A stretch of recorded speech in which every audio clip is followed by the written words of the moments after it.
in the quiet corners of West Parissa, where twin amber moons hang low in the evening sky and fields stretch toward the horizon like an ocean of green possibility, fate descended in a trail of fire.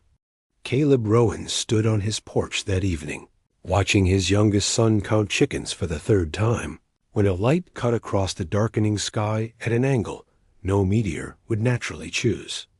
"Dad, there's another one," 6-year-old Sam announced, pointing a sticky finger skyward. "But it's going the wrong way." The object lurched and corrected, itself with the desperate surge of damaged systems fighting for control. 20 years of flying freighters through the outer lanes had taught Caleb to read a ship in distress like other men read weather. This wasn't debris. This was someone fighting to survive.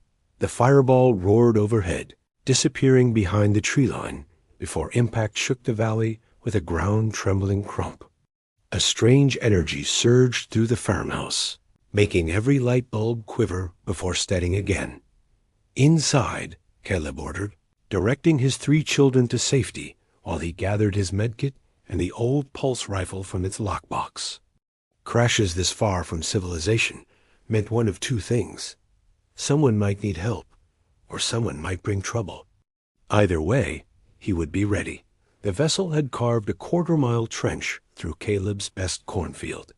At the end of this wound in the earth sat something that defied classification.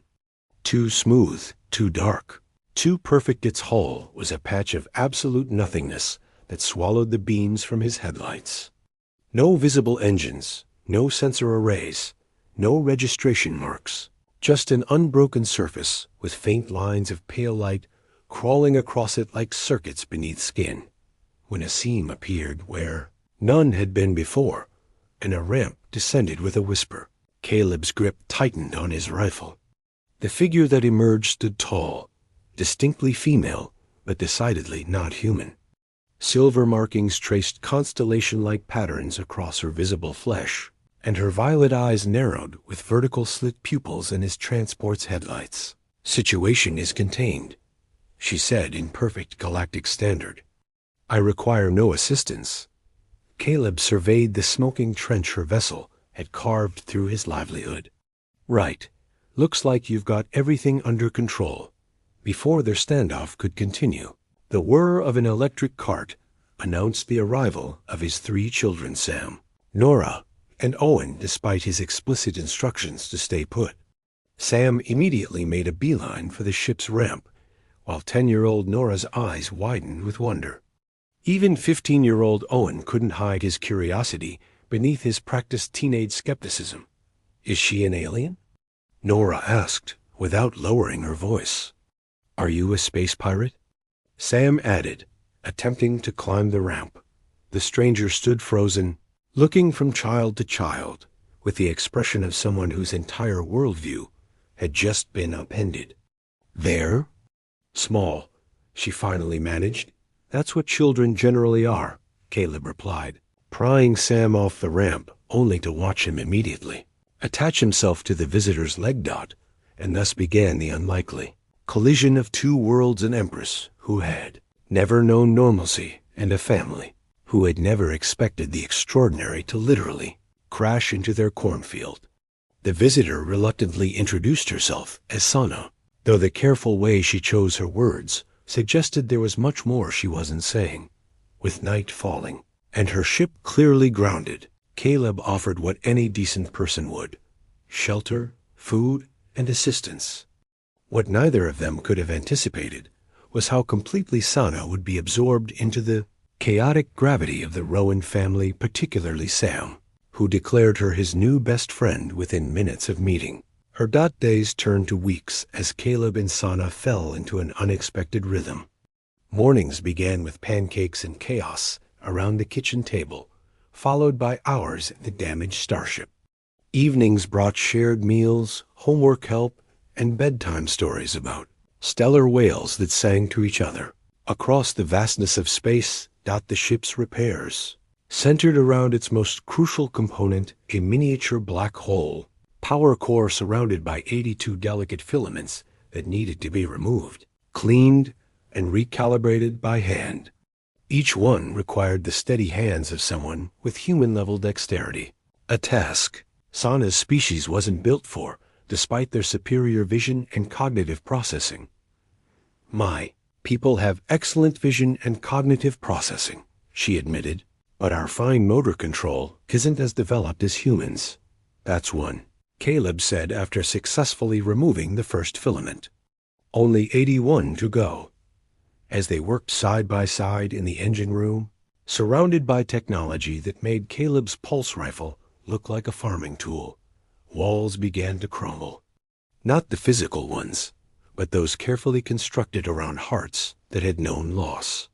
Caleb spoke of Lena, his late wife, who had seen wonder in everything, a brilliant astrobotanist whose passion for plants had captured his heart before her death 3 years prior. I loved her completely, he said softly. Still do. That must make things difficult, Sana observed. Different, he corrected. Love isn't a finite resource. The heart doesn't empty when someone leaves. Then, with gentle perception. But you already know that. In the silence that followed, Sana spoke of Kion, her childhood companion, who had been everything she couldn't be. Free, spontaneous, unbound by duty. Lost in a border skirmish over mining rights. Remembered with a posthumous medal, as if that somehow balanced the equation. Their shared grief formed an invisible bridge between their worlds. But it wasn't only sorrow that connected them. It was the unexpected joy of finding someone who understood the weight of responsibility. For Caleb, it was raising 3 children alone on a remote farm. For Sana, it was something far greater, though she kept its true magnitude hidden. The children, meanwhile, had completely adopted Sana into their lives.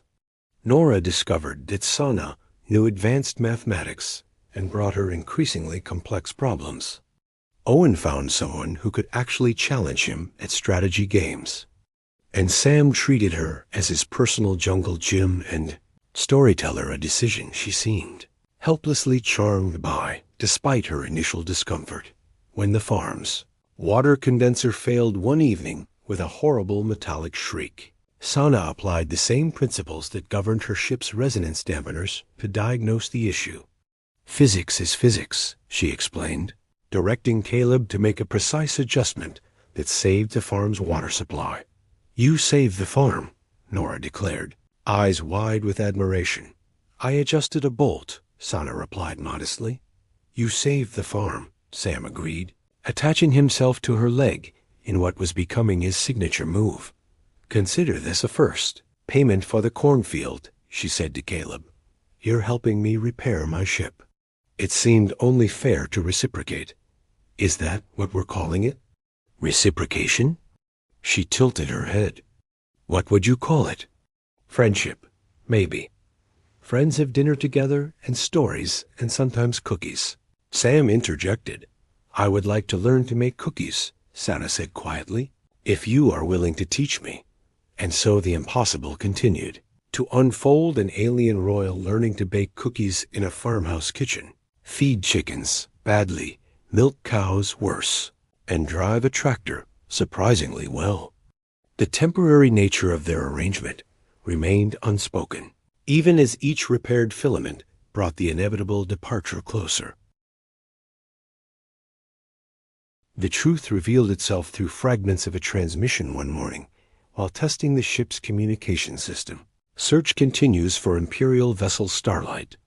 Concerns for the Empress's welfare. Unprecedented disappearance during the traditional ride of solitude. The ensuing silence was heavy as Caleb processed what he'd just heard. Empress? I can explain, Sana began. You're an actual ruling an empire empress, Caleb stated, running a hand through his hair. And you've been sleeping in my guest room and letting Sam use you as a climbing frame. The moment people know what I am, I stop being a person and become a symbol, a responsibility, she explained. You're the first person in years to just help me without calculation, without agenda, because I needed help. That's what people do. Caleb shrugged. No, she said firmly. It's what you do, what your family does. but not what most people do. Not for me. That evening, as they stood in the field between the farmhouse and her ship under a canopy of stars, the weight of their impossible situation settled upon them. "I don't want to go," Sana whispered. "I don't want you to go, but I know you have to. Come with me," she urged suddenly. "You and the children. I could give you a life beyond your dreams." Caleb was quiet for a long moment. "That's not our life. We'd be decorations in your world, the Empress's strange human family. We belong here. This is our home, and I belong there," she replied, the weight of empire in her voice. "You belong wherever you choose to belong," he told her. "But your choices affect millions of people. I hate being responsible." "No, you don't," he corrected gently. "You hate that responsibility means sacrifice." Their time together reached its inevitable conclusion when the beacon activated at dawn, not intentionally, but through habit as Sana ran final diagnostics. Within hours, 3 sleek vessels landed with flawless coordination in the ruined cornfield. A delegation emerged, led by an older Altarian in military dress. "Your Majesty," he bowed deeply. "We are relieved to find you safe." Suddenly, she was every inch the Empress, instructing the Admiral that the Rowan family was under her protection, and to be treated with the highest respect. Sam broke free from the porch and ran to her, throwing his arms around her legs. "Don't go." "I have to, little one. But who will tell me stories?" "Your father tells wonderful stories.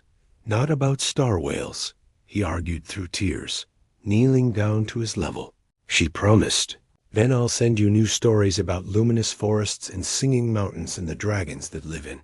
Nebulous. As the ships prepared to depart, she whispered to Caleb, "I'll find a way. I don't know how, but I'll find a way."